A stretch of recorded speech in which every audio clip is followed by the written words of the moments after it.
கர்த்தருடைய நாமம் மகிமைப்படுவதாக. இந்த காலை வேளையிலும் நான் பேச இருக்கிற தலைப்பு, don't let yourself get paralysed. முடமான நிலைக்கு உங்களை தள்ளிவிடாதீர்கள். நம்முடைய வாழ்க்கையை முடமான நிலைக்கு தள்ளி விடாதீர்கள். இன்றைக்கி இந்த காலை வேளையில் இங்கே வந்திருக்கிற யாவரும் நம்ம நல்லா இருக்கிறோம். கர்த்தருடைய கிருபையில் நம்ம எல்லோரும் நல்லா இருக்கிறோம். ஆனால் ஒரு காரியம் நான் உங்களுக்கு சொல்கிறேன். நான் இன்றைக்கி பேசக்கூடிய காரியம் ஆவிக்குரிய காரியம், ஃபிசிக்கலாக கிடையாது. பாடியில் நான் பேசலை, ஆவிக்குரிய காரியத்தில் நீங்கள் என்ன ஆகிடாதீங்க, பேரலைஸ்டாக ஆகிடாதீங்க. இது ஒரு சாபமாக என்ன பண்ணும், வாழ்க்கையில் மாறிடும். இன்றைக்கி அநேக கிறிஸ்துவ கூட்டங்கள் எங்கே விழுந்து விடுகிறார்கள்னா, இந்த பேரலைஸ், முடக்கப்பட்ட நிலைமை, இல்லை முடக்கமாக்கப்பட்ட நிலைமைக்குள்ளே என்ன பண்ணுறாங்க, மாட்டிக்கிறாங்க. இன்றைக்கி நம்ம பார்க்க போகிற மேவி போஷேத்தும் பார்த்திங்கன்னா அப்படிப்பட்ட ஒரு நபர் தான். இன்றைக்கி இந்த நபரை குறித்து யார் பேசினாலும் அது ஆசீர்வாதம் நிறைந்ததாய், தன்னுடைய வாழ்க்கை மாற்றப்பட்டது போல அநேக பிரசங்கங்கள் உண்டு. ஆனால் இந்த காலை வேளையில் கொஞ்சம் ஆழமாய் நிதானித்து நீங்கள் வாசிப்பீர்களானால் இந்த இடத்துல என்ன நடக்குது, இந்த இடத்த ஏன் தேவனாகிய கர்த்தர் எழுதியிருக்கிறார்ன்றதை நம்மளால் என்ன பண்ண முடியும், புரிஞ்சுக்க முடியும். 2 சாமுவேல் 9வது அதிகாரம் 1 வசனம். சவுலின் வீட்டாரில் இன்னும் மீதியாய் இருக்கிறவர் உண்டா என்று தாவீது கேட்டார். இந்த காலை வேளையில் ஒரு காரியத்தை புரிந்து கொள்ளுங்கள். இந்த தயவு கர்த்தருடையது அல்ல, தாவீது ராஜாவுடையது. இந்த அதிகாரம் நீங்கள் படிக்கும் போதே முதல் வசனம் தெளிவாக சொல்லுது. தாவீது சொல்கிறாரு, சவுலோட நிமித்தம், யோனத்தானின் நிமித்தம் யாராச்சும் தயவு பெற என் மூலமா இருக்கிறாங்களான்னு கேட்கும் போது, தாவீதோட இருதயத்திலேருந்து ஒருத்தனை ஆசீர்வதிக்க, யோனத்தானுடைய குடும்பத்தை ஆசீர்வதிக்க என்ன பண்ணுறாரு, தேடுறாரே தவிர கர்த்தர் ஆசீர்வதிக்க என்ன பண்ணல, முடிவு பண்ணல. இந்த காலை வேளையில் இந்த சபையில் அமர்ந்திருக்கிற நாம் இந்த ஒரு காரியத்தில் மிக தெளிவாக இருக்கணும். 11வது வசனம் வாசிங்க. சீபா ராஜாவை நோக்கி, ராஜாவாகிய என் ஆண்டவன் தமது அடியானுக்கு கட்டளையிட்டபடியெல்லாம் உமது அடியானாகிய நான் செய்வேன் என்றான். ராஜகுமாரில் ஒருவனை போல மேவி போசேத் என்னும் பந்தியிலே அசனம் பண்ணுவான் என்று ராஜா சொன்னார். நல்லா கவனிங்க. மேவி போசேத்தை பார்த்து ராஜா சொல்றாரு, நீ ராஜகுமாரனை போல. என்னது, இன்னைக்கு அநேக நேரம் நம்ம எங்க சிக்கிக்கிறோம்னா, ராஜகுமாரனை போல. அந்த போலையே நமக்கு எப்படி இருக்குன்னா, ரொம்ப ரிவார்டு கிடைச்ச மாதிரி இருக்கு. இந்த காலை வேளையில் தேவனாகிய கர்த்தர் அப்படி யாரையும் என்ன பண்ணல, அழைக்கல. ஆனால் தாவீது எப்படி சொல்றான்னா, நீ எனக்கு பிள்ளை மாதிரி, பந்தியில் நீ என்ன பண்ணலாம், உட்காந்து சாப்பிடலாம், எல்லாமே உனக்கு என்னது உண்டு, என் கூட உட்காந்து நீ ஈக்குவலாக நீ சாப்பிடலாம். இந்த காலையில் கிறிஸ்துவ கூட்டம் எப்படி மாறிடுச்சுன்னா, இப்படிப்பட்ட இடத்துக்குள்ளே வரும்போதே நம்ம அமைதியாயிரும், திருப்தி ஆயிரும். கர்த்தர் இதுக்காக என்ன பண்ணல, யாருமே அழைக்கல. 1 பேதுரு 2வது அதிகாரம் 9வது வசனம். நீங்களோ உங்களுடைய அந்தகாரத்தினின்று நம்முடைய ஆச்சரியமான ஒளியிடத்துக்கு வரவழைத்தவருடைய புண்ணியங்களை அறிவிக்கும்படிக்கு தெரிந்து கொள்ளப்பட்ட சந்ததியாயும், நம்ம யாரா, நம்ம தெரிந்து கொள்ளப்பட்ட சந்ததியாவும், ராஜரீகமான ஆசாரிய கூட்டமாயும். நம்ம ராஜரீக ஆசாரிய கூட்டம். மாறி அப்படின்னா கிடையாது, பிள்ளை மாறி, ராஜா மாறி, ராஜாவோட பிள்ளை இல்லை. ஆண்டர் ஒருத்தனை அழைச்சாலே எப்படி அழைக்கிறாருன்னா, ராஜா மாதிரி தான் அழைக்கிறாரு. இன்றைக்கி மேவி போஷேக்கு இப்படி அழைக்கும் போது, மேவி போஷேக்கு என்ன ஆகிட்டாருன்னா, எனக்கு பரவாயில்ல, நான் எங்கேயோ ஒடுக்கப்பட்டு ஒரு அனாதை போல் இருந்தேன், கால் முடக்கமாகி நான் எதுவுமே இல்லாமல் இருந்தேன். ஆனால் ராஜா இப்போ என்ன பண்ணுறாரு, கூட்டு பந்தியில் உட்கார வச்சிட்டாரு. இன்றைக்கி அவன் ராஜாவோட பிள்ளை மாதிரி இல்லை, அவன் பிறக்கும் போதே ராஜாவோட. இன்றைக்கி சபை இதை நல்லா பார்க்கணும். நம்ம அநேக நேரம் நம்ம பிறக்கும் போது யாரோட பிள்ளை, ராஜாவோட பிள்ளை. ஆனால் நம்ம இருதயம் எப்படி மாறிடுதுன்னா, இது மாதிரி ஏதாச்சும் ஒரு வாய்ப்பு கொடுத்தா நம்ம யார் போதும்னு சொல்லிட்டு மன நிறைவுக்குள்ளே வந்துடும்.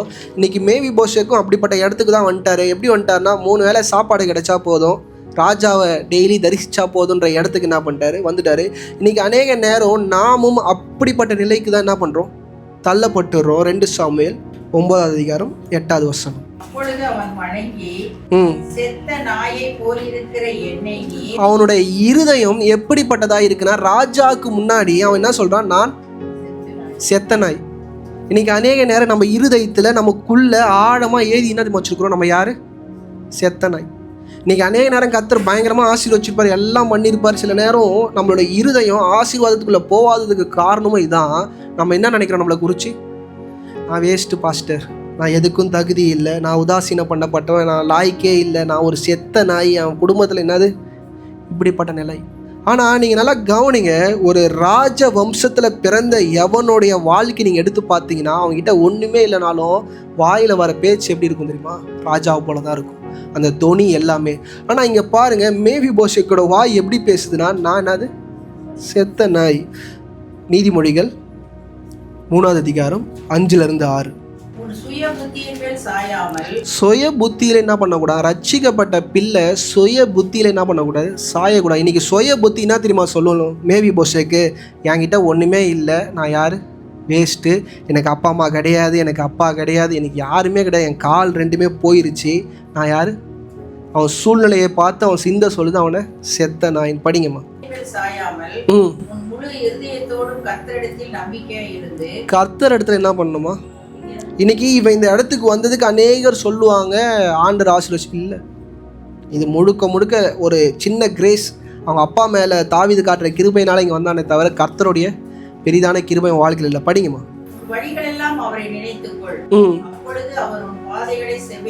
வழிகளில் எல்லாம் நம்ம கர்த்தரை நினைச்சு அவர் சொன்ன வார்த்தையின்படி நம்ம வாழுவோம்னா அவர் என்ன பண்ணுவார்? நம்ம வழிகளை செவைப்படுத்துவார். இன்னைக்கு ரட்சிக்கப்பட்டு அமர்ந்திருக்கிற எல்லாருமே சில நேரம் ராஜாவோட பந்தி கிடைச்சோன்னே கர்த்தரின் ஆசீர்வதிச்சு வழி என்ன பண்ணிட்டார்? இல்லவே இல்லை. இதுக்குள்ளதான் எல்லாருமே மாட்டிக்கிறோம். ஒரு ராஜா கிட்ட போய் அமரும் போது, இல்லை ராஜா நம்ம வீட்டை தேடி வந்துட்டோன்னே நம்ம என்ன நினைக்கிறோம்? என் வீட்டை தேடி என்ன வந்துட்டாரு? அதுக்கு ஒன்று கூப்பிடல. நம்மை ராஜாவாய் இருக்க தான் என்ன பண்ணாரு? அழைச்சாரு. ராஜா உங்கள் வீட்டை தேடி வர என்ன பண்ணல? உங்களை அழைக்கல. நான் இந்த காலையில் சில காரியங்கள் எல்லாம் புரிந்துக்கோங்க. இந்த மேவி போஷேக்குன்றவன் பிறக்கும் போதே முடமாய் பிறந்தவன் கிடையாது. நல்ல சரீரத்தோடு பிறந்த 2 சாமுவேல் 4 வாசிச்சு பாருங்க.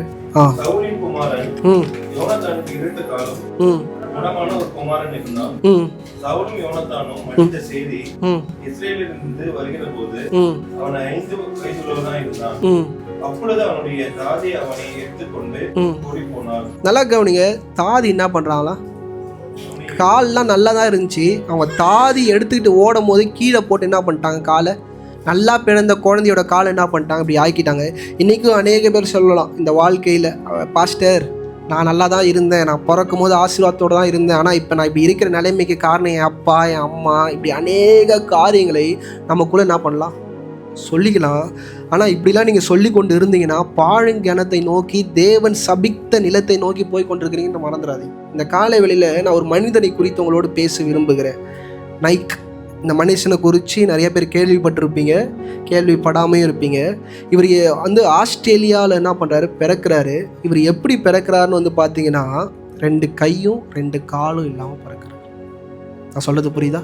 பிறக்கும் போதே எப்படி பிறக்கிறாரு? 2 கையும் 2 காலும். இவரோட மூஞ்சை பார்த்தீங்கன்னா அவ்வளோ மன மகிழ்ச்சியாக இருக்கும். அவர் மூஞ்சை பார்த்தீங்கன்னா எப்படி இருக்குன்னா அநேகரை ஆசீர்வதிக்கிற மாதிரி இருக்கும். ஆனால் அவரோட ரியாலிட்டி ஆஃப் அவரோட லைஃப் எடுத்து பார்த்தீங்கன்னா அவர் லைஃப் இப்படி தான். என்ன கிடையாது? 2 கையும் 2 காலும் கிடையாது. ஹாஸ்பிட்டலில் அந்த குழந்தை பிறந்து அந்த குழந்தை வெளியே வரும் போது அப்பாவும் அம்மாவும் நிராகரிச்சிட்டாங்க. இந்த குழந்தைய என் கையால் என்ன பண்ண மாட்டேன், தூக்க மாட்டேன், இந்த குழந்தை எனக்கு வேணாம், கிராப், வேஸ்ட். இப்படிப்பட்ட நிலையில தான் இவர் பிறக்கிறார். இவர் பிறந்த பிறகு ஆனால் இவரோட சகோதரர்கள் கூட பிறந்தவங்க இவர் மேலே அன்பு காட்டுறாங்க, அன்பு காட்டி நேசிக்கிறாங்க. இந்த பிள்ளையை என்ன பண்ணுறாங்க? கூட பிறந்த சகோதரனாக பார்த்துக்கிறாங்க. அப்பா அம்மாவும் லிட்டன் என்ன ஆகிட்டாங்க? ஓகே, நமக்கு பிறந்த பிள்ளை நம்ம பார்த்துக்கலான்னு சொல்லிட்டு அந்த இடத்துக்குள்ளே வரவர். இவர் இந்த பூமியில் வாழ்ந்தார்னா இல்லை ஸ்கூலுக்கு போனார்னா இவரோட நிலைமை எப்படி இருக்கும் யோசிச்சு பாருங்க. கூட இருக்கிற பிள்ளைங்க எப்படி இவர் நடத்துவாங்க? 2 கால் இல்லை, 2 கை இல்லை. இவரோட வாழ்க்கை எப்படிப்பட்டதாக இருக்கும்னு நீங்கள் யோசிச்சு பாருங்க. ஏன்னா இவர் பிறக்கும் போதே, ஏன்னா மேவி போஷேத்து பிறந்து அப்படி ஆனார். ஆனால் மேவி போஷத்தை விட மோசமான ஒரு நிலையில் தள்ளப்பட்ட ஒரு மனுஷன். இவரோட இருதயம் மிகவும் உடைந்து போய் தன்னோட 8 வயசு வரைக்கும் மன மகிழ்ச்சியாக வாழ்ந்துடுறாரு. எங்கன்னா ஆஸ்திரேலியாவில் மன மகிழ்ச்சியாக வாழ்ந்துடுறாரு. அவரை சுற்றி இருக்கிற அவரோட ஸ்கூல் எல்லாமே என்ன பண்ண ஆரம்பிச்சிருச்சு? அவரை கொஞ்சம் கொஞ்சமாக அக்செப்ட் பண்ண ஆரம்பிச்சிருச்சு. ஒரு ஸ்டார்டிங்கில் அவரை டீஸ் பண்ணாலும் இது பண்ணாலும் ஒரு 8 வயசுக்கு வரும்போது அவரோட ஸ்கூல் ஃப்ரெண்ட்ஸ்லாம் என்ன பண்ண ஆரம்பிச்சிட்டாங்க? அடாப்ட் பண்ண ஆரம்பிச்சிட்டாங்க. ஆனால் திடீர்னு அவங்க அப்பா தன் குடும்பத்தை வந்து ஆஸ்திரேலியா வந்து கலிஃபோர்னியாவுக்கு மாற்றுறாரு.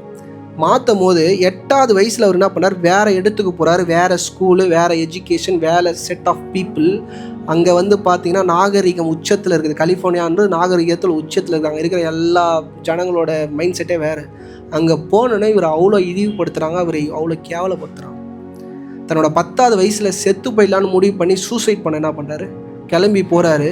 போகும்போது அவர்கிட்ட அன்பாக பேசின அவங்க அக்கா அண்ணனுடைய சத்தம் அவர் காதில் கேட்டிருக்கு. கேட்கும் போது நான் செத்து போனால் அவங்க என்னை விட என்ன பண்ணுவாங்க? அதிகமாக வேதனைப்படுவாங்க, என் வேதனையை விட அவங்க நான் இல்லைனா படுற வேதனை அதிகமாக இருக்குன்னு சொல்லிட்டு என்ன பண்ணுறாரு, திரும்பி வராரு. திரும்பி வரும்போது யோசிக்கிறாராம் உட்காந்து, கடவுள் எனக்கு என்ன கொடுத்தாரு, நீங்கள் சொல்லுங்கள், என்ன கொடுத்துருப்பார்?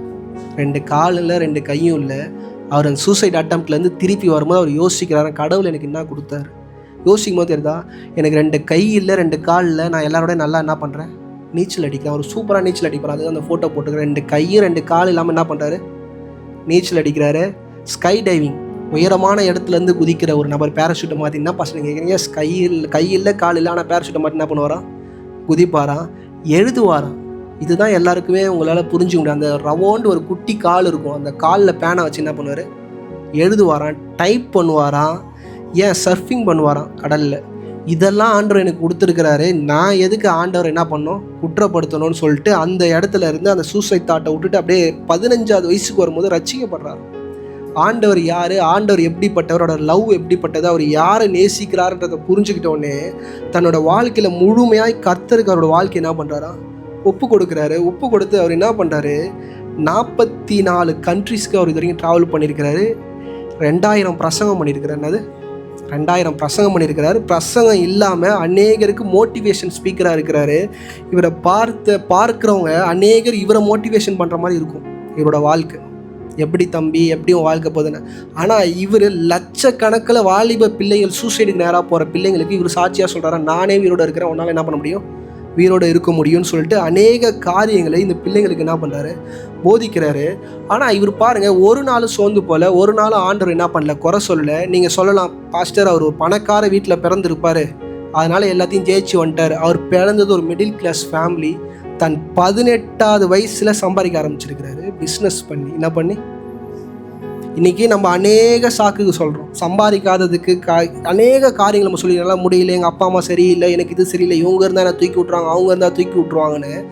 அவங்க கூட பிறந்த மற்ற பிள்ளைங்க சம்பாதிக்கிறதுக்கு முன்னாடி, தன் தகப்பன் தாய்க்கு பிறந்த மற்ற பிள்ளைங்க படித்து முடிச்சுட்டு சம்பாதிக்கிறதுக்கு முன்னாடி இவர் தொழில் செஞ்சு லட்சங்களை சம்பாதிச்சார். இவர் அநேக பிள்ளைகளை படிக்க வச்சிருக்கிறார், அநேக பிள்ளைகளுக்கு என்ன பண்ணுறாரு, ரோல் மாடலாக இருக்கிறார். இவரை நான் ஏன் இன்றைக்கி இந்த கால வேளையில் சொல்கிறேன்னா, உங்களுடைய அந்த முடக்கப்பட்ட நிலையை என்ன பண்ணாதீங்க, ஆண்டருக்கு முன்னாடி கணக்கு காட்டாதீங்க. இன்றைக்கி இவரை பார்க்கும்போது நானே ஃபெயிலியர், இன்றைக்கி இவரை பார்க்கும்போது இங்கே இருக்கிற நம்ம எல்லாருமே நான் இருப்போம், ஃபெயிலியராக இருப்போம். ஏன்னா 18 வயசில் அவர் சம்பாரிச்சதை நம்ம சம்பாதிக்கல. அவர் இப்போ வரைக்கும் சம்பாதிச்சுங்கிறார். இப்போ வரைக்கும் அவரோட வயசு 45 48 வயசில் இருக்கிறாரு. திருமணம் ஆயிருக்கு. என்ன இருக்குது யோசிச்சிங்களா? பொண்ணு பார்க்க போய் இவரோட ஃபோட்டோ கொடுத்தா பொண்ணு வீட்டில் எவ்வளோ கேவலமாக பேசுவாங்க. ஆனால் இவருக்கு பொண்ணு வந்து கியூவில் நின்றுக்கிறாங்க. அவரோட மனைவி பார்த்தீங்கன்னா அழகாக இருப்பாங்க, அது பக்கத்தில் இருக்கிறாங்க, ஃபோட்டோ இருக்குது. மனைவி 4 பிள்ளைங்க. கர்த்தர் எப்படி ஆசீர்வதிச்சுக்கிறார் இருப்பாங்க. இன்றைக்கி அநேக நேரம் எபிலிட்டி சொல்கிறோம், எனக்கு யாரும் பொண்ணு இல்லை, இது இல்லை. ஒரு வாழ்க்கையை தேவன் அழைத்த அழைப்பின்படி வாழ்ந்தோன்னா இவர் தான் ரியல் கிங். நான் ஃப்ராங்காக சொல்லுங்கள், இவரோட ஹிஸ்ட்ரி எடுத்து நீங்கள் படிச்சிங்கன்னா அப்படி இருக்கும். நீங்கள் நல்லா பாருங்கள், நல்லா கை கால்லாம் இருக்குது. எனக்கெல்லாம் இப்படி நீட்டும் போது மாமனார் வீட்டில் கேட்ட கேள்விகள் யாராலும், என்ன இருக்குது, அது இருக்கா, இது இருக்கா, இப்படிலாம் இருந்தால் தான் பொண்ணை கொடுப்போன்னு. ஆனால் இவருக்கு எதை பார்த்துருப்பாங்க யோசிச்சு பாருங்கள், எப்படி பொண்ணை கொடுத்துருப்பாங்க யோசிச்சு பாருங்கள். அவங்க வந்து அசிங்கமாக கூட இல்லை, அவங்க என்ன பண்ணுறாங்க, ரொம்ப அழகாக இருக்கிறாங்க. நான் ஏன் இன்றைக்கி சொல்லுன்னா, நீங்கள் ஆண்டவருடைய திட்டத்தின்படி உங்கள் வாழ்க்கையை சரிப்பட நடத்துனீங்கன்னா உங்களை ராஜாவாக என்ன பண்ணுவார், நிச்சயமாக மாத்திரம். இந்த காலையில் நான் சொல்கிறேன், நீங்கள் எங்கே போய் சேர்றீங்க, உங்கள் மைண்ட் செட் எதோட போய் சேருதோ அது இப்படி தான் நீங்கள் என்ன பண்ணுவீங்க, இருப்பீங்க. இந்த காலை வேளையில் மேவி போஷேக்குன்றவனோட வாழ்க்கை ஏன் இப்படி ஆச்சுன்னா, 2 சாமுவேல் 9வது அதிகாரம் 4வது வசனம். அவன் எங்கே என்று ராஜா கேட்டதற்கு சீபா ராஜாவை பார்த்து, இதோ அவன் லோதேபாரிலே அபிலேயின் குமாரனாய். நல்லா கவனிங்க, லோதே பார் என்கிற இடம் எதை குறிக்குதுன்னா, வறண்ட நிலம், நோ ஃப்ரூட், அங்கே எதுவுமே இல்லை, செழிப்பே கிடையாது. இன்றைக்கி நல்லா கவனிங்க, ராஜா யுத்தத்துக்கு போகிறாரு, மறிக்க போகிறாரு, இல்லை இப்படிப்பட்ட சூழ்நிலைகள். ராஜா யுத்தத்துக்கு போகிறாருனாலே தன்னுடைய மனைவி பிள்ளைகள்கிட்ட என்ன சொல்லிட்டு போவாங்கன்னா, ஒரு பாதுகாப்பு சேவகரை வச்சு, இப்படி யுத்தத்தில் போய் ஏதாச்சும் தவறு நடந்துச்சுன்னா என் பிள்ளைகளை சில இடத்துக்கு கொண்டு போய் அவங்களை என்ன பண்ணுங்கள், பாதுகாத்து வைங்கன்னுவாங்க. அந்த இடம் எப்படி இருக்குன்னா, அப்படியே அரண்மனையில் அவங்க வாழ்ந்த வாழ்க்கை அங்கே இருக்கும். ஆனால் இவன் வாழ்க்கையில் கொஞ்சம் யோசிச்சு பாருங்கள், வறண்ட நிலத்தில் போய் என்ன பண்ணியிருக்கிறான். அப்போ இவனோட வாழ்க்கையில் ஏதோ நடந்திருக்கு. நான் இன்னைக்கு சொல்கிறேன், அபித்தோபேல் ஒரு பெரிய பாம்புன்னு, அதே மாதிரி சவுலோட வாழ்க்கையிலையும் சரி, யோனத்தானோட வாழ்க்கையிலையும் சரி, ஒரு பாம்பு என்ன பண்ணுச்சு.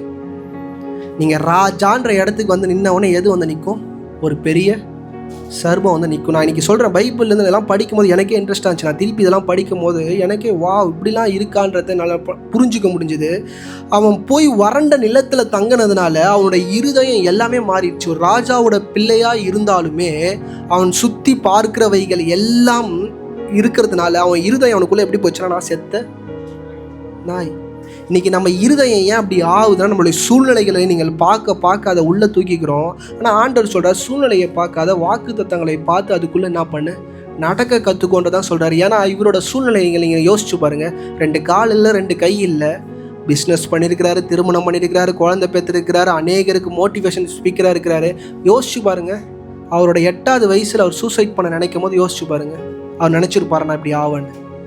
ஆனால் தன்னுடைய வயதில் வேதத்தை அவர் படிக்கும் போது, சத்திய வசனங்களை அவர் நேசிக்கும் போது அவரோட வாழ்க்கை மாறிடுச்சு. நீங்கள் எடுத்து வீட்டில் போய் நீங்கள் தனியாக இருப்பீங்கன்னா அவரை பற்றி பாருங்கள், சூப்பராக இருக்கும் அவரோட வாழ்க்கை.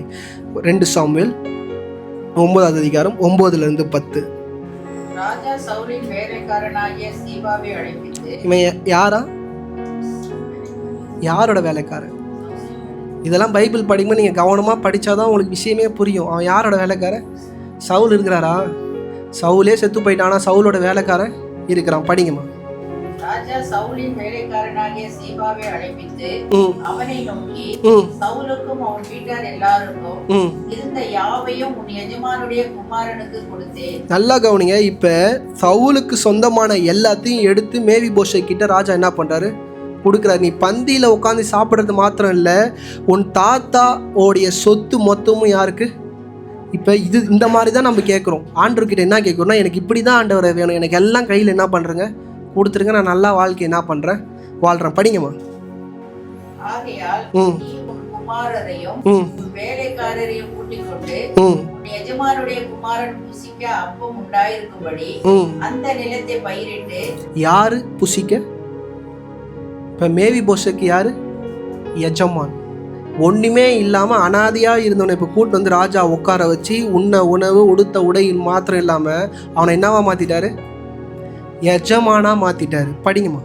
அந்த நிலத்தை பயிரிட்டு பலனை சேர்ப்பாயாக. உன் எஜமானுடைய குமாரன் மேவிபோசு நித்தம் என் பந்தியிலே அப்பம் புசிப்பான் என்றார். நல்லா கவனிங்க. இப்படிப்பட்ட வாக்கு தத்தங்களை பெற்றவனே நம்ம என்ன பண்ணிடுறோம், ஜாலியாயிடுறோம், ஹாப்பி ஆயிடுறோம். ஆனால் இந்த இடத்துல என்ன நடக்குது? 4வது வசனம் வாசிக்கணும். அவன் எங்கே என்று ராஜா கேட்டதற்கு சீபா ராஜாவை பார்த்து, இதோ அவன் லோதேபாரிலே அபிலேயின் குமாரனாகிய மாகீரின் வீட்டில் இருக்கிறான். யாரோ ஒரு வீட்டில் என்ன பண்றான்? நீங்க பைபிள் நல்லா படிச்சீங்கன்னா யோனத்தானுடைய நண்பர் யாரு? தாவீது. இப்ப யோனத்தானுக்கு ஏதோ ஒன்று ஆயிருச்சு, யோனத்தானோட பிள்ளை எங்க போய் சேரணும்? நீங்க பைபிள் நல்லா படிச்சீங்கன்னா புரிஞ்சுக்கோங்க, யோனத்தானோட பிள்ளை எங்க போய் சேரணும்? தாவீதோட பாதத்துக்கிட்ட போயிருக்கணும். ஆனால் குழந்தை எங்கே போயிருக்கு? இன்றைக்கி அநேக நேரம் சூழ்ச்சிகள் நிறைந்த உலகத்தில் வாழ்கிறோன்றத வேதத்தை நீங்கள் படிக்கும்போது நீங்கள் புரிஞ்சுக்கணும். ஏன்னா யோனத்தானும் தாவீதும் அப்படி ஒரு பெண்ணுக்கும் ஒரு ஆணுக்கும் இருக்கிற உறவை காட்டிலும் மேலான உறவு யாரோட உறவா? 2 சாமுவேல் 1 அதிகாரம் 26வது வசனம். என் சகோதரனாகிய யோனத்தானே, உனக்காக நான் வியாகுலப்படுகிறேன். நீ எனக்கு வெகு இன்பமாய் இருந்தாய், உன் சிநேகம் ஆச்சரியமாய் இருந்தது, ஸ்திரீகளின் சிநேகிதத்தை பார்க்கிலும் அதிகமாய் இருந்தது. அப்ப இப்படிப்பட்ட உறவுல இருக்கும் போது தன் பிள்ளையை தூக்கி கொண்டு ஓடின தாதி யார்கிட்ட ஓடணும்? தாவீது கிட்ட ஓடணும். அப்ப பாருங்க, பைபிள்ல இது ஏன் இதை எழுதி வச்சிருக்கிறாங்கன்னா, இங்க ஏதோ ஒன்று நடந்திருக்கு. இது ஒரு தவறான ஒரு காரியம் நடந்திருக்கு. ஏன்னா யோனத்தானோட வாழ்க்கையில தாவீதை எவ்வளோ நேசித்தாலும், தாவீது மேல எவ்வளோ அன்பு கொண்டாலும், ஆனா இவனோட இருதயம், யோனத்தானோட உண்மையான இருதயம் யாருன்னா ராஜா மேலதான். யார் மேல? நீங்க அப்பான்னு பார்ப்பீங்க, ஆனா அது அப்பா கிடையாது, ராஜா மேல. அதுவும் அந்த ராஜா எப்படிப்பட்டவர்னா ஈவில். அப்படிப்பட்ட ராஜா மேலதான் இருதயம். யோனத்தானுக்கு தெரியும் தாவீது மேலதான் அபிஷேகம் இருக்கு, தாவீது மேலதான் பிரச்சனை இருக்கு, கர்த்தர் தாவீதோட தான் இருக்கிறான்னு எல்லாம் தெரியும். ஆனா அவன் எங்க இருக்க விரும்புறான்?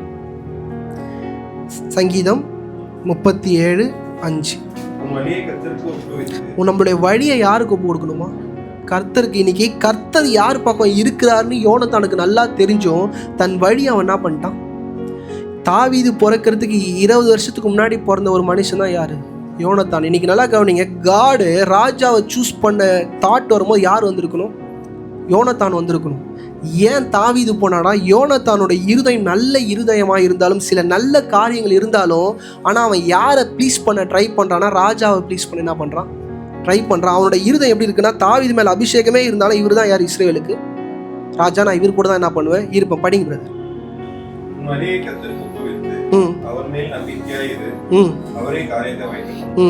ரெண்டு சாமுவேல் 4வது அதிகாரம் 4வது வசனம். சவுலின் குமாரன் யோனத்தானுக்கு 2 கால்களும் முடமான ஒரு குமாரன் இருந்தான். சவுலும் யோனத்தானும் அடித்த செய்தியை இஸ்ரேலில் இருந்து வருகிற போது அவன் 5 வயதுள்ளவனாய் இருந்தான். அப்பொழுது அவனுடைய தாதி அவனை எடுத்துக்கொண்டு ஓடி போனான். நல்லா கவனிங்க, தாதி எடுத்துக்கிட்டு என்ன பண்ணாங்களா, ஒரு ராஜாவோட பிள்ளைய ஒரு கழுதை கூட தூக்கிட்டு போக இல்லாத ஒரு சுச்சுவேஷனுக்குள்ளேயே ராஜாவோட வீடு இருக்கும்.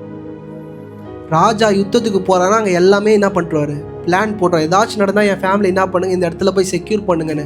ஆனால் இவனை தூக்கிக்கிட்டு ஓடுற அளவுக்கு தான் என்ன இருக்குது, ராஜ குடும்பம் இருக்குது. ஏன் இப்படி இருக்குன்னா, உங்களுடைய சேர்க்கை தவறாச்சுன்னா உங்கள் பின்னாடி நீங்கள் எவ்வளோ நல்லவர்கள் நினச்சி நீங்கள் வச்சுருந்தாலும் காலை என்ன பண்ணுறாங்க, மாறிடுவாங்க.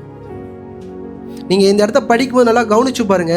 தாவீது கூப்பிட்றான். யாரை கூப்பிட்றாருன்னா, அவரோட பேருங்க சீபா என்கிற ஒரு நபரை கூப்பிட்றான். அந்த சீபா யார், சவுலோட வேலைக்காரன். அவன் எங்கே போனான், குழந்தைய தூக்கிக்கிட்டு அவன் போகாமல் இந்த இடத்துல ஏன் தாதி வந்தாங்க. ராஜ்ய வம்சத்தில் பிறந்த தாவீது ஆளும் போதே சவுலுக்கு ஒரு வேலைக்காரன் இருக்கிறானா, சவுலுக்கு இக்கட்டான சூழ்நிலை போகும்போது அவன் எங்கே போனான். இதெல்லாம் நீங்கள் ஒழுங்காக படித்தாதான் பைபிள் என்ன பண்ணும் புரிய. 1 சாமுவேல் 23வது அதிகாரம் 16 18. அப்பொழுது சவுலின் குமாரனாகிய யோனத்தான் எழுந்து காட்டில் இருக்கிற தாவீதிடத்தில் போய், நல்லா கவனிங்க, ராஜ்ய பாரத்துல இருந்து இப்ப யார் கிட்ட போறான்னா, தாவீது கிட்ட போறான் யோனத்தான். படிங்க. தேவனுக்குள் கையை திடப்படுத்தி, நீர் பயப்பட வேண்டாம், தகப்பனாகிய சவுலின் கை உம்மை கண்டு பிடிக்க மாட்டாது, நீர் இஸ்ரவேலின் மேல் ராஜாவாய் இருப்பீர். நல்லா கவனிங்க, நீ என்ன பண்ணுவ, இஸ்ரவேல் மேல அப்பா தான் ராஜா, அப்பா கூட தான் எல்லாம் ஃபேவரு, அப்பா கூட தான் எல்லாமே இருக்கிறார். ஆனால் வந்து பேசும்போது எப்படி பேசுறார், நீ தான் இஸ்ரவேல் என்னவா இருப்ப, ராஜாவா இருப்ப. படிங்கம்மா. நான் உமக்கு என்னவா இருப்பேன். இன்னைக்கு அநேக பேரோட மைண்ட் செட்டாக தான் இன்னைக்கு தெரிஞ்சிச்சு, நம்ம தகுதி இல்லை, தாவீதுக்கு என்ன பண்ணிட்டார், ராஜ்யபாரத்தை கொடுத்துட்டாருன்னு. அடுத்தது மைண்ட் செட்டு பாருங்க, நான் உனக்கு என்னவா இருக்கிறேன். இன்னைக்கு அநேகர் இப்படிப்பட்ட ஒரு வாழ்க்கை தான் வாழ்ந்தணும். படிங்கம்மா. அப்படி நடக்கும் என்று என் தகப்பனாகிய சவுலும் அறிந்திருக்கிறார் என்றான். என் அப்பாவுக்கும் இந்த விஷயம் தெரியும். படிங்கம்மா. அவர்கள் இருவரும் கர்த்தருக்கு முன்பாக உடன்படிக்கை பண்ணின பின்பு, நல்லா கவனிங்க, இந்த உடன்படிக்கை எல்லாம் இவங்களே பண்ணிக்கிறாங்க. இந்த உடன்படிக்கையில யாரு கிடையாது, கர்த்தரே கிடையாது. படிங்கம்மா. தாவீது காட்டில் இருந்து விட்டான். யோனத்தானோ தன் வீட்டிற்கு போனான். யோனத்தானோ, இன்னைக்கு கர்த்தர் யாரோட இருக்கிறாருன்னு தெரியுது, யாரு ராஜாவாக போறாருன்னு தெரியுது. ஆனா எல்லாம் பேசி முடிச்சுட்டு மனுஷன் எங்க போறாரு, வீட்டுக்கு. ராஜா காட்டில் இருக்கிறாரு, இவர் என்ன பண்ணுறாரு, வீட்டுக்கு போகிறார். இன்றைக்கி சபையில் நல்லா பாருங்கள், சில சத்திய வசனங்கள் உங்களை நோக்கி வரும்போது ஒரு முடிவு பண்ணும், இன்னிலேருந்து என் வாழ்க்கை மாறுது, இன்னிலேருந்து ஆண்டுக்காக நான் ஜெபிக்கிற விதங்கள் மாறுது, உபவாசங்கள் மாறுது. இப்படி அநேக திட்டங்கள் எல்லாம் சபைக்குள்ளே அப்படியே யோசிச்சுட்டு கடைசியாக சரி வா வீட்டுக்கு போகலாம். என்னது, இதான் நம்ம நிலைமை. பேசுறதெல்லாம் நல்லா பேசுவோம், ஆண்டுகிட்ட உடன்படிக்கை பண்ணுறதெல்லாம் உடன்படிக்கை பண்ணிட்டு லாஸ்ட் மூமெண்ட் என்ன தெரியுமா, வா வீட்டுக்கு போய் சாப்பிட்டு. ஏன்னா யோனத்தான் பாருங்க, இன்னாதான் காட்டுக்குள்ளே இருந்தாலும் இவன் மேலே அபிஷேகமே இருந்தாலும் செழிப்பு எங்கே இருக்குது. இன்னைக்கு செழிப்பு தற்காலிகமானது, இதை மறந்துடாதீங்க. இன்னைக்கு சொல்கிறேன், சில ஆசீர்வாதங்கள் தற்காலிகமானது. ஏன்னா அந்த ஆசீர்வாதம் நம்மது கிடையாது. இன்னைக்கு சபைக்குள்ளே இருக்கிற நீங்கள் தெளிவாக புரிஞ்சுக்கோங்க, ஆசீர்வாதமானது நம்ம கரத்தில் இருக்கணும். இன்னைக்கு நல்லா கவனிங்க, மேவி போஷேக்கு என்கிறவன் யாரோட ஆசீர்வாதத்தை சாப்பிட்டான், தாவீதோட ஆசீர்வாதம். ரியலாக செத்த நாய் யாரு, தாவீது. ஏன்னா தாவீது இஸ்ரவேலில் ஒரு செத்த நாயை போல தான் சுற்றி கொண்டு இருந்தான், தகப்பன் தாய் இல்லாமல். அப்படியே மேவி போஷேக்க போல.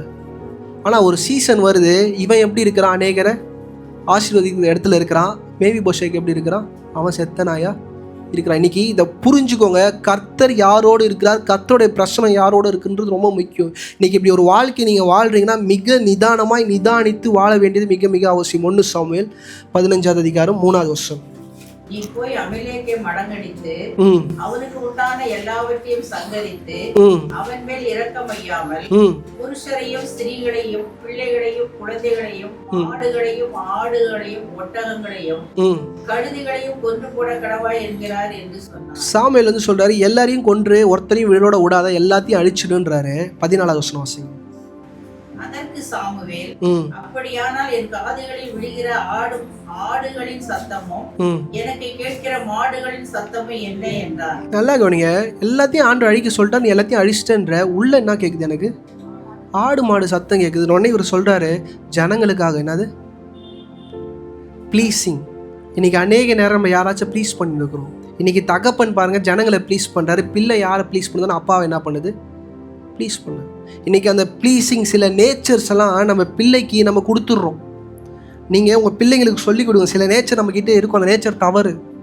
அது நம்ம பிள்ளைக்கு வரும்போது அதை கண்டித்து உணர்த்த வேண்டியது தகப்பன் தாயோட கடமை. அதை நீங்கள் தவறும் போது அவங்களும் ஃபாலோன் ஆவாங்க. உங்கள் நேச்சரே இருக்கும். நீங்கள் நிறையா வாட்டி யோசிச்சு பாருங்கள். உங்கள் பிள்ளை உங்களை மாதிரியே தூங்கும், உங்களை மாதிரியே பேசும், உங்களை மாதிரியே என்ன பண்ணும்? பாஸ்டர் ரைட்டு தானே பாஸ்டர்? இல்லையே, அது யாரை போல் இருக்கணும்? கிறிஸ்துவ போல் இருக்கணும். நம்ம எங்கேருந்து ஜெராக்ஸ் எடுத்தோம்னா ஏசு கிறிஸ்துக்கிட்டேருந்து நம்மளை ஜெராக்ஸ் எடுத்துருக்கிறோம். ஆனால் நடுவில் வந்த ஆட் காப்பி நம்ம ஆனதுனால நம்ம பிள்ளை நம்மளை மாதிரி இருக்க நீங்கள் என்ன பண்ணக்கூடாது? சந்தோஷப்படக்கூடாது. யாரை போல் மாறணும்? கிறிஸ்துவ போல் மாறணும். 1 சாமுவேல் 18:10. மறுநாளிலே தேவனால் விடப்பட்ட பொல்லாத ஆவி சவுலின் மேல் இறங்கிற்று. இப்போ சவுல் மேலே எப்படிப்பட்ட ஆவி இறங்குதுன்னா அசுத்தாவி என்ன பண்ணுது? இறங்குது. உள்ள பசுத்தாவின்னு கிடையாது. படிங்க பிரதர். அவன் வீட்டுக்குள்ளே தீர்க்கதரிசனம் சொல்லிக் கொண்டிருந்தான். அவன் வீட்டுக்குள்ள என்ன சொல்கிறான்னா, இன்னைக்கு நல்லா புரிஞ்சுக்கோங்க, சில ஆவியெல்லாம் போயிட்டு இருக்கோம். உள்ளே இருக்கிறது வேறு ஆவி. ஆனால் அது என்ன பண்ணும்?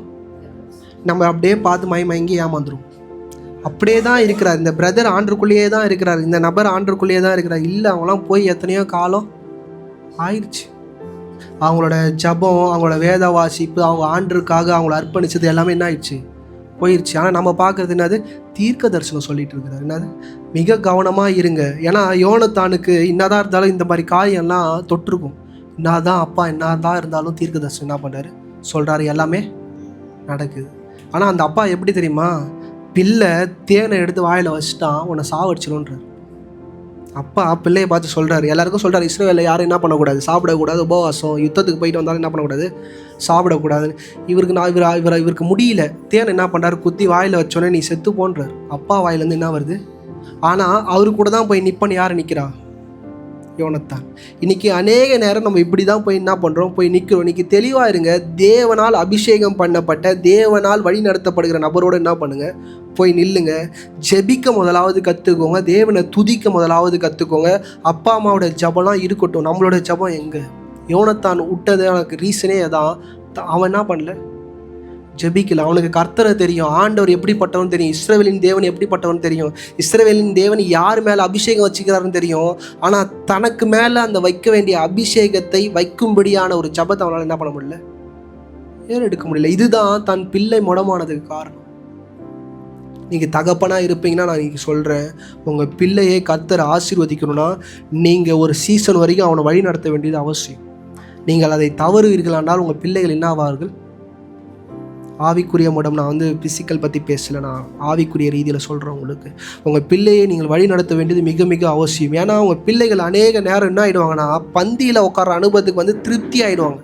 தகப்பன் தாயோட பந்தியில் நீங்கள் உட்காரத்துக்காக தேவனாகிய கர்த்தர் உங்களை அழைக்க இந்த கால வேளையில் சொல்கிறேன். நீங்கள் யாராக வேணாலும் இருக்கலாம். உங்கள் அப்பாவும் உங்கள் அம்மாவும் ஒரு சீசன் வரைக்கும் அப்படியே தூக்கிக்கிட்டே போவாங்க. அடுத்த சீசன் என்ன தெரியுமா? பந்தியை நீங்கள் உருவாக்கி அந்த பந்தியில் உங்கள் அப்பா அம்மா உட்கார வச்சு என்ன பண்ண வைக்கணும்? சாப்பிட வைக்கணும். ஸ்டில் டேடியும் மம்மியும் அந்த பந்தியை என்ன பண்ணக்கூடாது? உங்களுக்காக போடக்கூடாது. நீங்கள் உங்களுக்கான பந்தியை உங்கள் குடும்பத்திற்கு நடுவில் நீங்கள் உண்டு பண்ண வேண்டியது மிக மிக அவசியம். பாஸ்டர், எங்கள் அப்பாவோட பந்தி, எங்கள் அம்மாவோட பந்தி சூப்பராக இருக்குன்னா நீங்கள் யார்? உங்களை எதுக்காக ஆண்டவர் அழைச்சார்? இன்றைக்கி அநேக நேரம் ஆண் பிள்ளைகள் அப்படியே ஒரு ஜஸ்ட் லைக் தட் அப்படியே போய்கிட்டே இருக்கிறோம். நம்ம வாழ்க்கையை யோசிச்சு பாருங்கள். அப்பா மேலே வச்ச அபிஷேகம் வேறு, உங்கள் மேலே வைக்க போகிற அபிஷேகம் அது வேறு. புரிஞ்சுக்கோ. 2 சாமுவேல் 9:1-2. யோனத்தான் நிமித்தம் என்னால் தயவு பெற்றத்தக்கவன் எவனாவது சவுலின் வீட்டாரில் இன்னும் மீதியாய் இருக்கிறவர் உண்டா என்று தாவீது கேட்டார். அப்பொழுது சவுலின் வீட்டு வேலைக்காரனாகிய சீபா என்னும் பேருள்ளவனை தாவீதினிடத்தில் அழைத்து வந்தார்கள். ராஜா அவனை பார்த்து, நீதானா சீபா என்று கேட்டான்.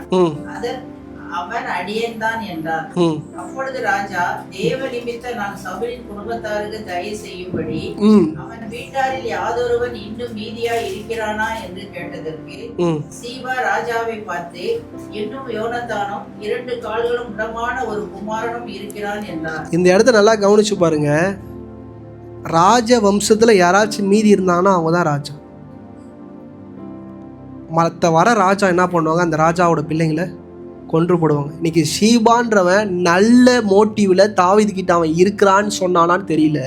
ஆனால் அவனை கவனிங்க, தாதி உயிருக்கு தப்பி ஓடும் போது அந்த பிள்ளையை எங்கே கொண்டு போய் சேர்த்துருப்பாங்கன்றது யாருக்குமே என்ன பண்ணது தெரியாது.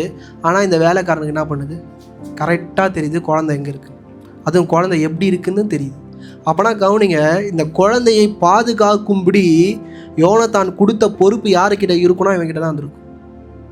இவன் கழுதை மேலேயும் ஏற்றாமல் ரதத்து மேலேயும் ஏற்றாமல் வீட்டில் இருந்த அந்த பராமரிக்கிற அந்த ஒரு பொம்பளை கிட்ட கொடுத்து என்ன பண்ணிட்டான், எடுத்துக்கிட்டு ஓடு இந்த இடத்துல போய் அந்த பிள்ளை என்ன பண்ணு வை. இப்போ கூட அவன் தாவீதுகிட்ட உண்மையாக சொல்கிறது போல் எதுக்கு சொல்கிறான்னா, தாவீது கூட்டி என்ன பண்ணுவான், கொன்றுவான்னு நினச்சி தான் என்ன பண்ணுறான் சொல்கிறான். படிங்கம்மா. அவன் எங்கே என்று ராஜா கேட்டதுக்கு சீபா ராஜாவை பார்த்து, இதோ அவன் லோதேபாரிலே அபிலேயின் குமாரனாகிய மாகீரின் வீட்டில் இருக்கிறான் என்றார். அப்பொழுது தாவீது ராஜா அவனை லோதேபாரில் இருக்கிற அபிலேயரின் குமாரனாகிய மாகீரின் வீட்டிலிருந்து அழைப்பித்தார். 10வது வசனமா, ஆகையால் நீ உன் குமாரனையும் உன் வேலைக்காரனையும் கூட்டிக் கொண்டு உன் எஜமானுடைய குமாரன் புசிக்கு அப்பம் உண்டாயிருக்கும். இப்ப தாவீது என்ன பண்ணிட்டாரு, அரண்மனையில கூட்டு வச்சு இவர்கிட்ட சொல்றாரு, சீபா கிட்ட சொல்றாரு, நீயும் உன் பிள்ளைகள் எல்லாருமே யாருக்கு வேலை செய்யணும், மேவிபோஷேக்கு வேலை செய்யணும், அவனுக்காக அப்பத்தை என்ன பண்ணுங்க உண்டு பண்ணுங்கன்ட்டார். இவன் அழைத்து வந்த நோக்கம் என்னன்னு யாருக்குமே உண்மையாக தெரியாது. ஆனால் இவன் அழைத்து வந்த நோக்கம் எப்படிப்பட்டது நீங்கள் புரிஞ்சுக்கணும்னா 2 சாமுவேல் 15வது அதிகாரம் 14வது வசனம். அப்பொழுது தாவீது எருசலேமிலே தன் இடத்தில் உள்ள தன்னுடைய எல்லா ஊழியக்காரரையும் நோக்கி, எழுந்து ஓடி போவோம், இல்லாவிட்டால் நாம் அப்சலோமுக்கு தப்ப இடமில்லை. பிள்ளைக்கு பயந்து இப்போ தாவீது என்ன பண்ணுறாரு, அரண்மனையை காலி பண்ணிட்டு ஓடுறார். இப்போ தாவீது எந்த சுச்சுவேஷனில் இருக்கிறாரு, அவரோட மனநிலையும் சரியில்லை, அவரோட சிந்தையினால சரியில்லை. ஏன்னா பிள்ளை விரோதமாக என்ன பண்ணிட்டான், கத்தியை தூக்கிட்டான். 2 சாமுவேல் 16வது அதிகாரம் 2-4.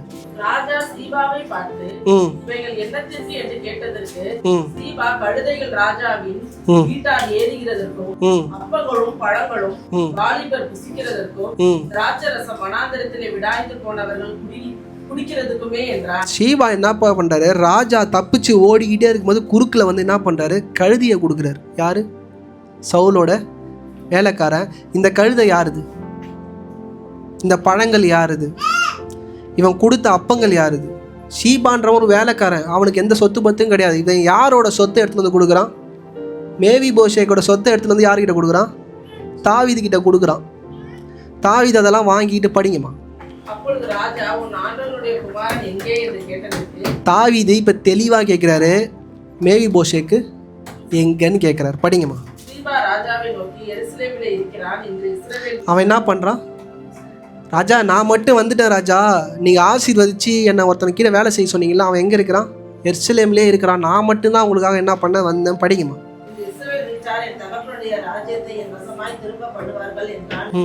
நல்லா கவனிங்க, நான் என்னவாயிடுவேன், மேவிபோஷேக்கு வந்து ராஜாவாக ஆகிடுவோன்னு என்ன பண்ணுறான் சொல்கிறான்னு சொல்லி தாவீதுகிட்ட என்ன பண்ணுறான் சொல்கிறான். ஆனால் மேவிபோஷேக்கு ரியலாக அப்படிப்பட்ட காரியத்தை சொன்னான்னு யாருக்குமே என்ன பண்ணாது. அவன் 2 காலும் உடம்பா இருக்குது, அங்கே வரப்போகிறது யார், அப்சலோம் வரான்.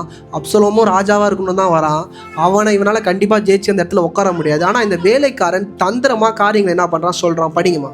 அப்பொழுது ராஜா சீபாவை நோக்கி, மேவிபோஷேத்திற்கு உண்டான உன்னுடையதாயிற்று என்றான். புரிஞ்சுதா? இன்றைக்கி அநேக நேரம் சில பந்தியில் உட்காந்து நம்ம சாப்பிட்டு கொண்டு இருக்கிறோம். அந்த பந்திக்கு நம்ம யார் கிடையாது. இப்படி ஒரே சொடக்கில் தாவீது சொல்லிட்டான், இது எல்லாமே உனக்கு.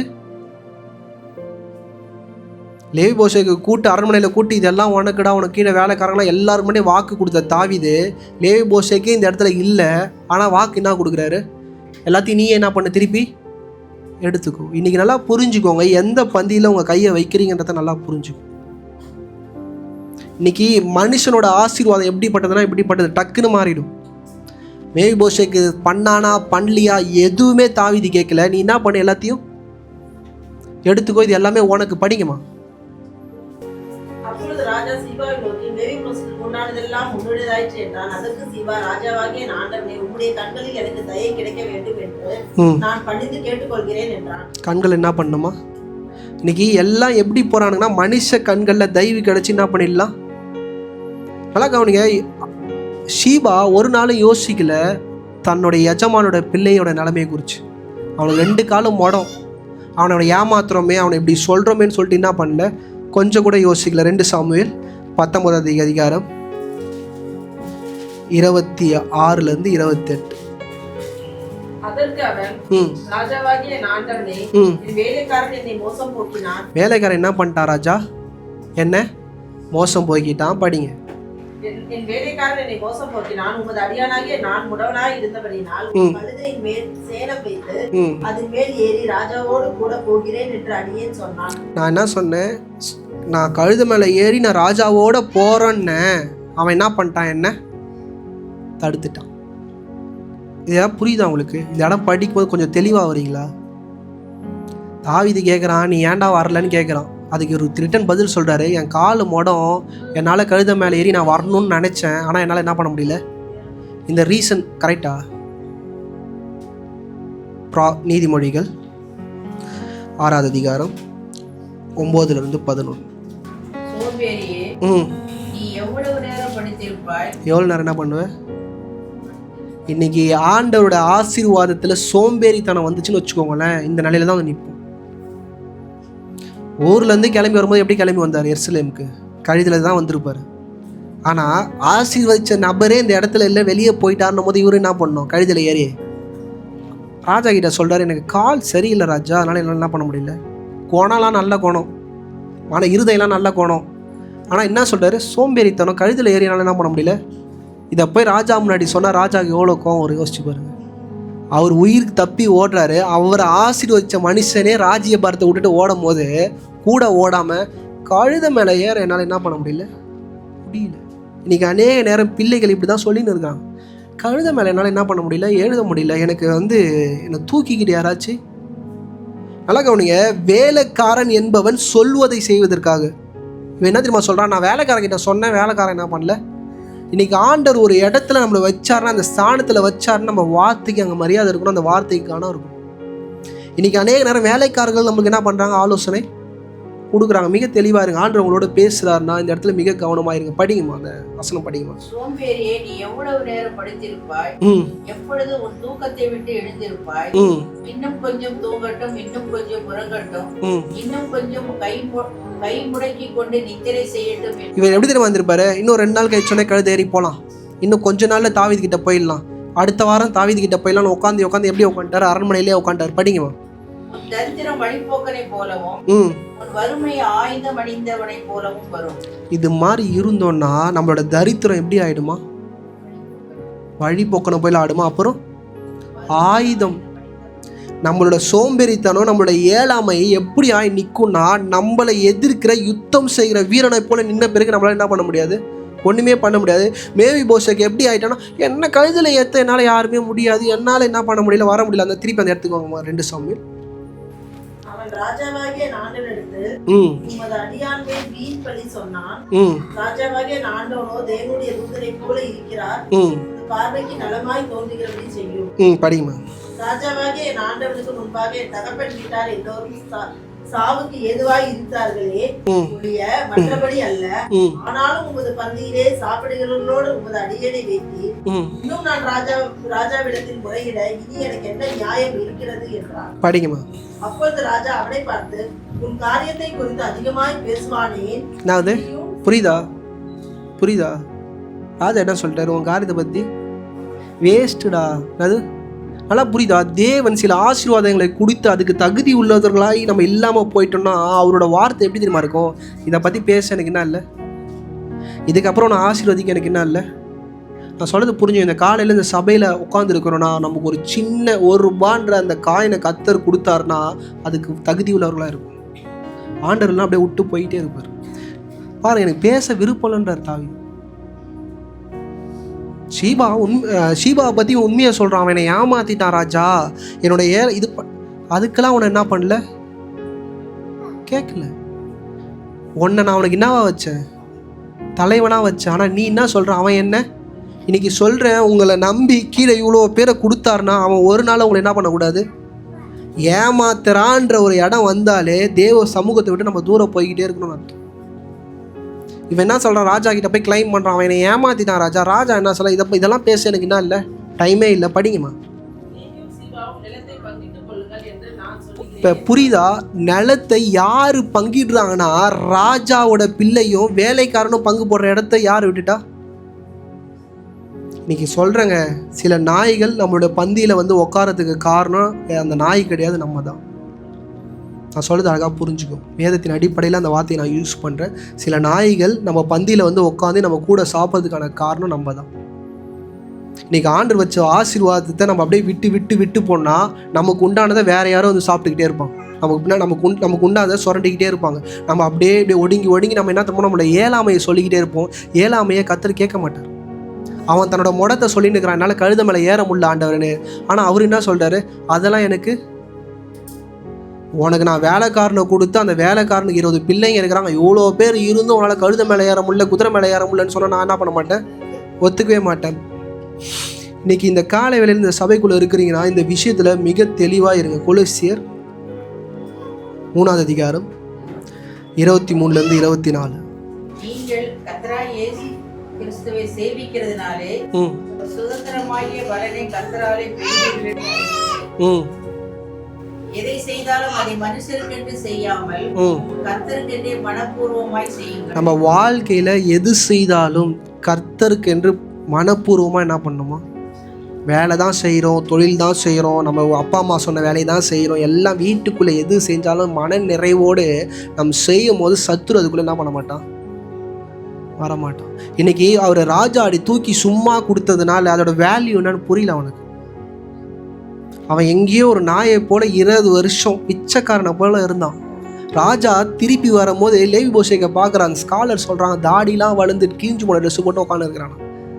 தாவீதுக்கு சிரிப்பான் மனசில். ஸ்காலர் சொல்கிறாங்க, தாவீது நினைச்சாரா, இவனை நான் ஆசீர்வதிக்க கூடாது, கர்த்தர் ஆசீர்வதிச்சா தான் இவன் என்ன பண்ணுவான், ஆசீர்வதிக்கப்படுவான், என் மனுஷனால் என்ன பண்ண முடியாது, ஆசீர்வதிக்க முடியாதுன்ற ஒரு உணர்வுக்குள்ளேயே தாவீது வந்தாராம். அதனால தான் சீபா கிட்ட நீ தப்பு பண்ணியான்ற ஒரு வார்த்தையை தாவீது என்ன பண்ணலையா, கேட்கலையா. நான் என்ன தான் உன்னை பாதுகாத்து வச்சாலும் உன்னை மனுஷன் ஏமாத்திக்கிட்டு தான் இருக்க போகிறான், நீ என்ன பண்ண போகிற, ஏமாந்துக்கிட்டே தான் இருக்க போகிறன்றதுனால மேவி போஷேக்கு விட்டார். நீங்கள் அநேக நேரம் மேவி போஷேக்குன்ற வார்த்தை ஆசீர்வாதம் நிறைந்ததுன்னு நினைக்கிறோம். அது ஆசீர்வாதம் நிறைந்ததே கிடையாது. சாபத்துக்குள்ளே போய் சிக்கின ஒரு மனுஷன். தாவீது பாருங்க, சீபாவை கூட்டி கேட்கல, டேய் நீ பொய் சொன்னான், கேட்கவே இல்லை. நல்லா கவனிங்க, தாவீது அந்த இடத்துல நியாயம் விசாரிக்கணும் என்ன பண்ணியிருக்கணும், அவனையும் கூட்டி இவன் பொய் சொல்கிறான்னு சொல்கிறான், இவன் வந்து வரேன்னு சொன்னானாமே, கேட்கவே இல்லை. சில ஏழாமை உங்களுக்குள்ளே இருக்குன்னா ஆண்டவரே நியாயம் தீர்க்க மாட்டார், உங்கள் பக்கம் நியாயமே இருந்தாலும். அவனுக்கு கடைசியாக ஆண்டவர் ஒரு கிருபை கொடுத்தாரு. என்ன தெரியுமா கிருபை கொடுத்தாரு, கடைசி வரைக்கும் ராஜபந்தியில் உட்காந்து சாப்பிட்டு என்ன பண்ணு. இன்றைக்கி அநேக நேரம் இப்படி தான் அழைக்கப்பட்டுட்டோம். இந்த அழைப்புக்குள்ளே கர்த்தர் யாரையும் அழைக்கலைங்க. நீதிமொழிகள் 14:23.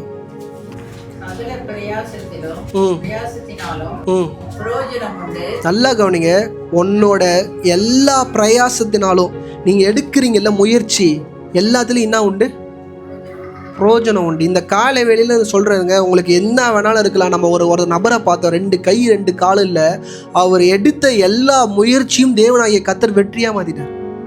அதுதான் ஒரு எக்ஸாம்பிள். இந்த பூமியில் வாழ்கிற ஒரு மனுஷனையும் நான் காமிச்சேன். படிங்கம்மா. முதல்ல சும்மா பேசினுக்கிறாங்கல்ல, ராஜா நான் வரணும்னு நினச்சேன் ராஜா, குதிரை மேலே இச்ச கழுத மேலே ஏறணும்னு நினச்சேன் ராஜா, ஆனால் என்னால் என்ன பண்ண முடியல. கர்த்தர் இதை பார்க்கவே மாட்டார். நீ வாயில் என்ன சொல்றியோ அதை கர்த்தர் பார்க்கவே மாட்டார். உன்னுடைய முயற்சிகளை கர்த்தர் அனுதினமும் பார்க்குறாரு.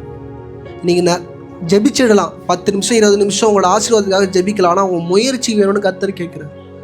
இன்னைக்கு மேவி பேஸ்வைக்கோட இருதயம் நல்ல இருதயம், ஆனால் என்ன இல்லை, முயற்சியில். ராஜா கிட்ட சொல்கிறான், திருப்பி ஒரு சென்டிமெண்ட்டாக ராஜா கிட்ட பேசுகிறான், ராஜா எனக்கு அந்த பாதி சொத்தும் வேணாம், என்னது அதையே என்ன பண்ணுறேங்க அவனுக்கே கொடுத்துருங்க. அதை சொல்லி தாவீது மனம் இறங்கலை. சரி ஓகேப்பா, பாதி சொத்து நான் என்ன பண்ணிடுறேன், அவனே கொடுத்துரு, நீ சொத்து இல்லாமல் என் பந்தியிலே உட்காந்து, புரியுதா, அவன் நினச்சிருப்பான்னு நினைக்கிறேன். இதை சொன்னால் தாவீது மனம் இறங்கி இவன் பக்கம் உண்மைத்தன்மை விட்டுட்டார். நீ என்ன பண்ண, சரி சொத்தே வேணாமா, நீ என்ன பண்ண, போய் கூட என் பந்தியில் உட்காந்து உன்னால் சாப்பிட்டு போ. இன்றைக்கி இப்படிப்பட்ட இடத்துக்குள்ளே தயவுசெய்து வந்துடாதீங்க. இன்றைக்கி சொல்கிறேன், அப்பா அம்மா சம்பாரிச்சது ஓகே, வாட் யூ ஆர், உங்களோடது என்ன, உங்களுடைய காரியங்கள் என்னன்றதை என்ன பண்ணுங்கள், புரிந்து வாழ்க்கையை நடத்த கற்றுக்கொள்ளுங்கள். இருக்கிற இடங்களை கண்களை மூடி